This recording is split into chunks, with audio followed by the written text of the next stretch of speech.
As I bring you on this journey with me of being in devotion to God and being dommed by God, which oh, every time I say it, it moves so much energy through my system. I love that. Okay, so as I bring you on this journey with me, it's essential that I share with you what is God? Who is God? Like, what am I actually referencing and referring to when I'm using the word God? Because as you know, words are so important.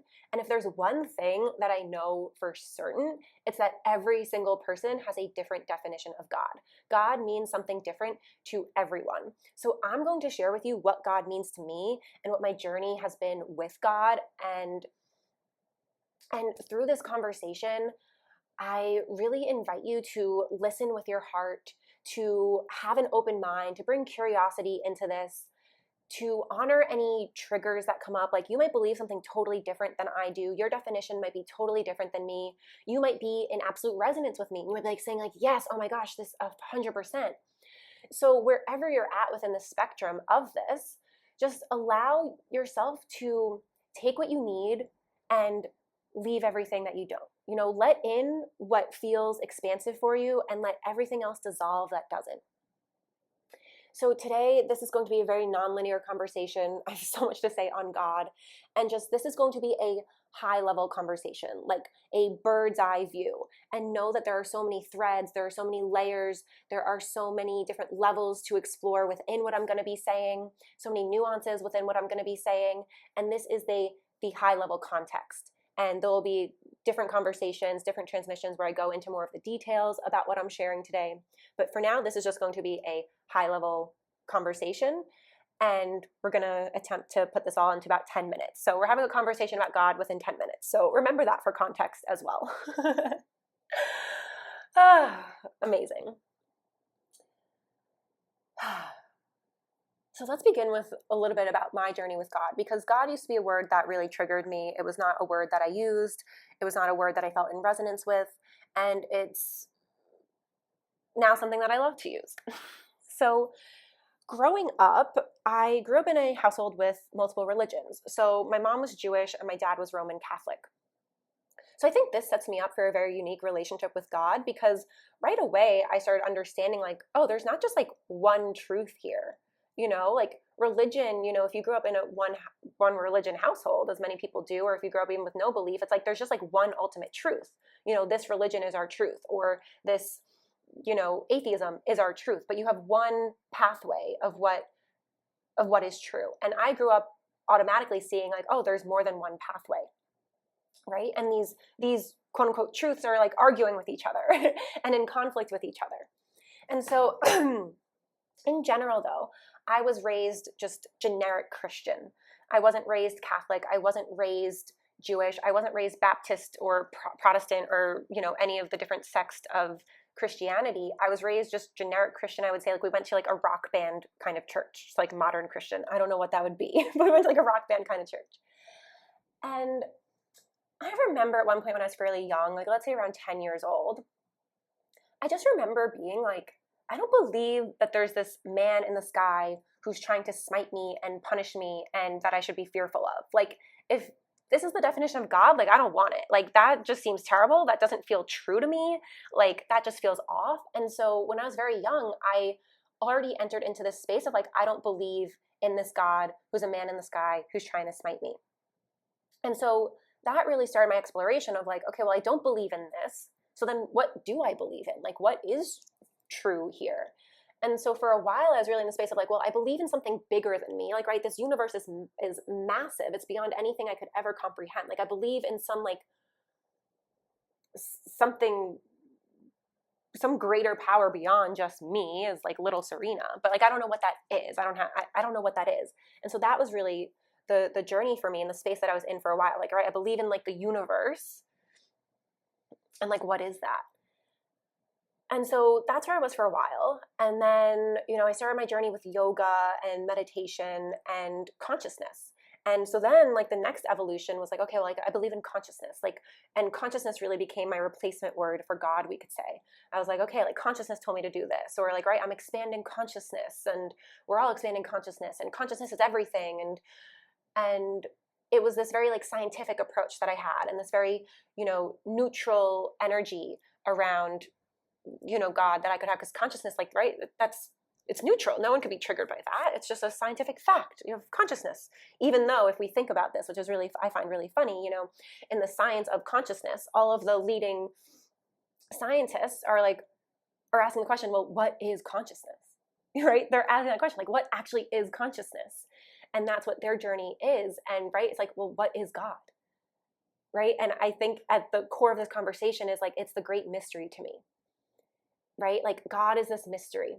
And simultaneously, God gets to be so intimate, and God is everything. And it's not mysterious at all.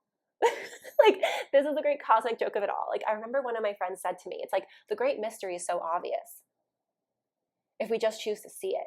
The great mystery is here right now. Like, God, consciousness, it's all here right now in front of our eyes if we open them. The great mystery is obvious. And this brings me to one of my definitions, where God is everything. Simply put, like, God is everything. It is everyone, everything. It is all of existence.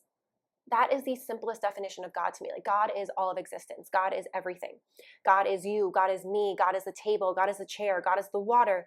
God is the book. God is the air. God is the plant. Like, God is fucking everything. Like, everything is God. Nothing exists outside of God.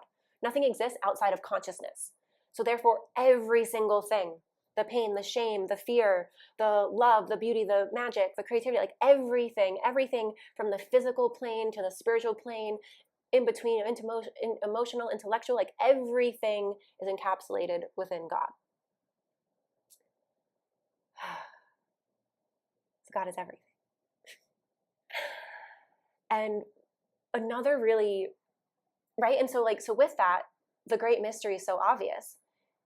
This is how I love, and like, right, this is very much a tantric approach of like, everything is God, everything is sacred. It's all weaving together as one. Everything is from the same source. I get to relate to you as God. You are God. And when I view everything as God, everything as sacred, everything as holy, everything as of the same source, that to me feels so connecting, so expansive, so beautiful. There is no separation there. Right? The idea of oneness is not just an idea, but it can be this embodied, felt sense of like, you are an extension of me. We are all cells of a greater organism. Like, we are all cells of a greater organism. If we think of like, I don't know how many cells are in our body, trillions, right? Billions. And they all make up me. In the same way, like, I think like all these humans walking around, all the animals walking around, like, we're all cells of a greater organism, and not just the organism of our planet, but like the organism of the universe, like whatever this organism of the universe is, this mystery, like, we are all a part of it. We all have a critical role in it. We all are essential to it. We all have a role in it. And that's really important, I think, as well. It's like, we all have an essential role within this great game of existence and mystery of existence. So, if you've ever heard from Ram Dass the quote, like, everyone is God in drag, like, I really love that, because if we can see that and live in that truth and relate to people from that space, it changes our reality instantly. And when we see everyone as ourselves, when we see everyone as God, and we see everyone as us, like, I am everyone, you are me, it changes how we relate. We relate from so much more compassion, so much more love, so much more truth, so much more beauty, because we know if we harm the other, we're harming ourselves. And when we can really, truly feel that interconnectedness of also, like, when we heal another, support another in their healing, we are healing ourselves. We are healing the entire organism.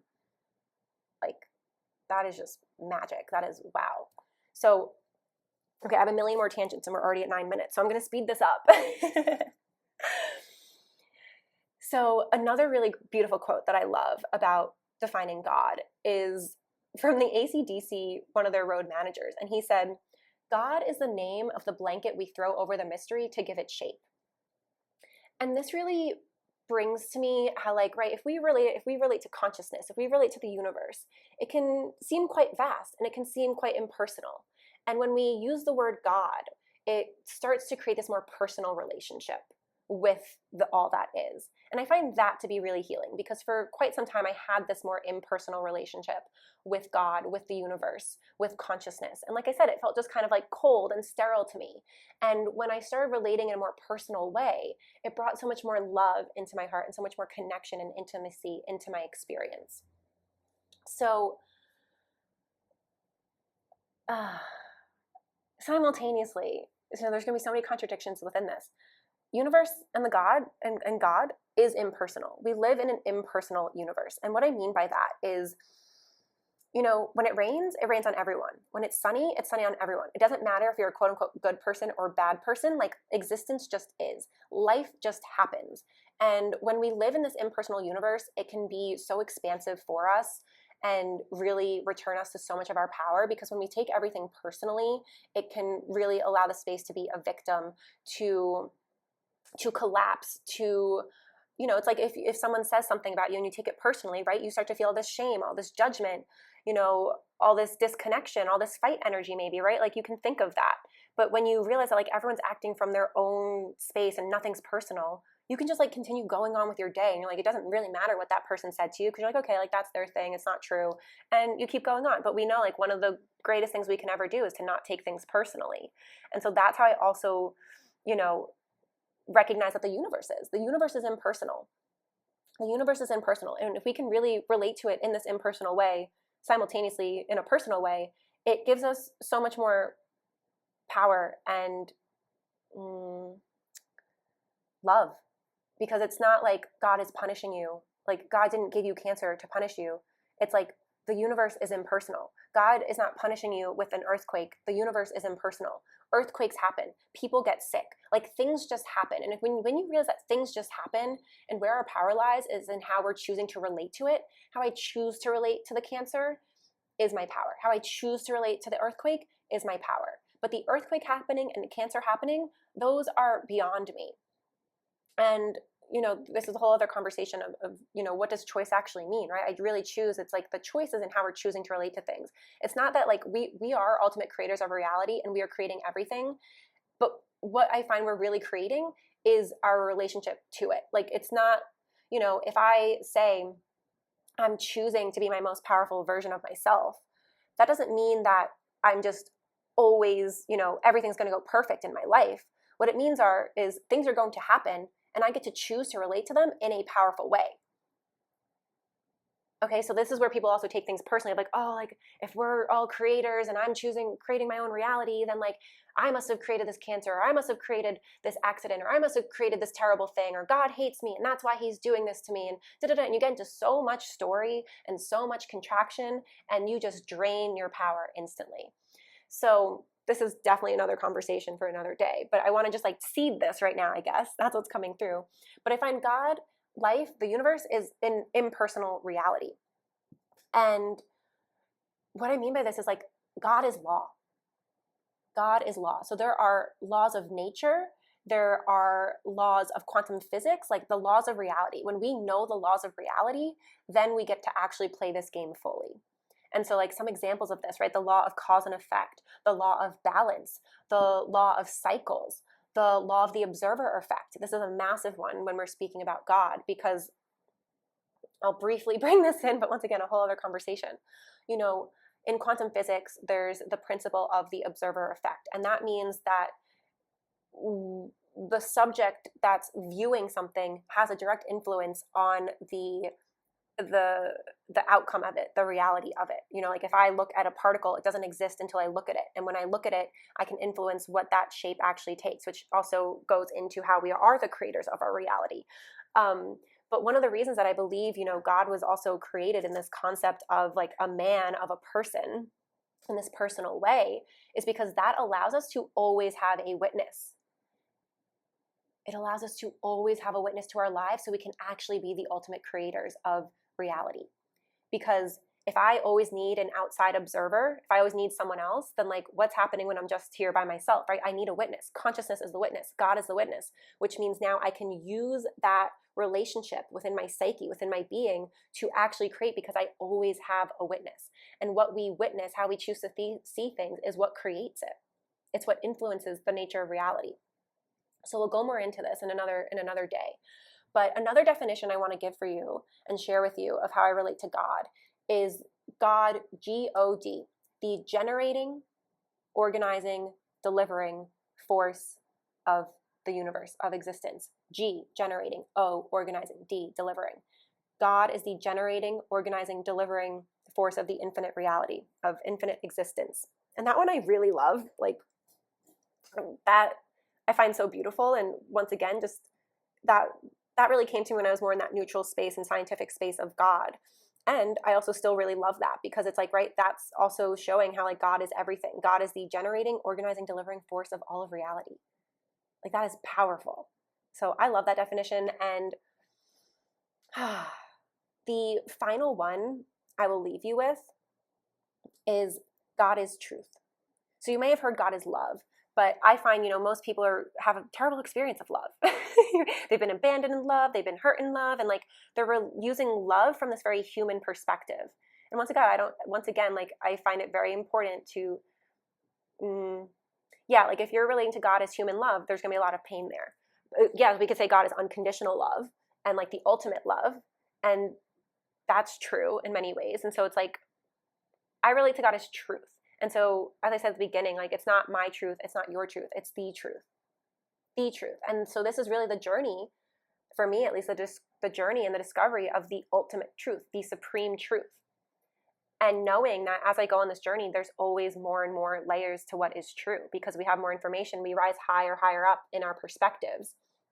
And so we have more truth, like what I believe to be my truth versus like the truth of a situation versus the ultimate truth of existence. They can all be true in layers, but they're all layers. And so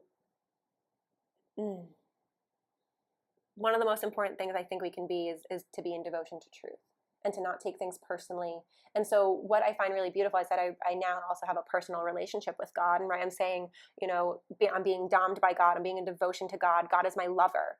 I have brought in this personal relationship now with God and chosen to use this word and build a personal relationship, because in the impersonal nature of reality, in the impersonal nature of existence, I find that also having this personal relationship is really fun. And I can hold the personal relationship within the context of the impersonal. And when I'm in this personal relationship, it's also when I have the witness. So the personal relationship really allows me to bring in this play, to bring in this eroticism, to bring in this care, to feel cherished, to feel supported, to use the power of the witness to be a creator, and to know that there's something beyond just me. And that, I think, is a very healthy and supportive place to be in our lives. And I was going to say like the word humble, but that's like a whole other thing. But it's like a very, so it's healthy. I find it's a very healthy way to be relating to existence, because if we're in this like kind of ego trip of I'm everything, and like I am, but if, if I'm in this like almost distorted power, God, I'm everything relationship, I find it really disconnects us from truth. It creates a distorted sense of power. It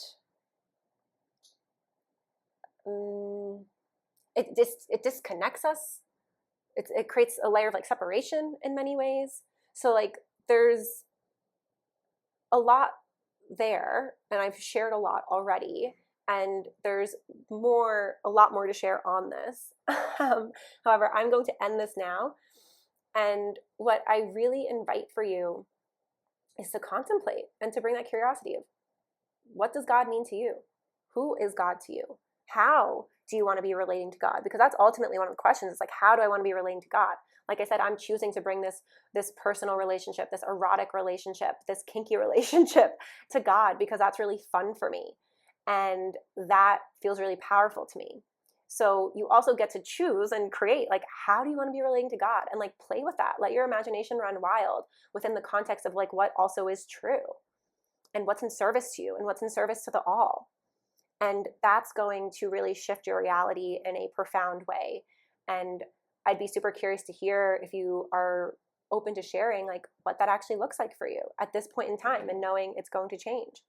So some big, really big conversation today. I thank you all so much for being here. I am sending you so much love, and I'm really excited to hear what has come up for you through this transmission. Mwah.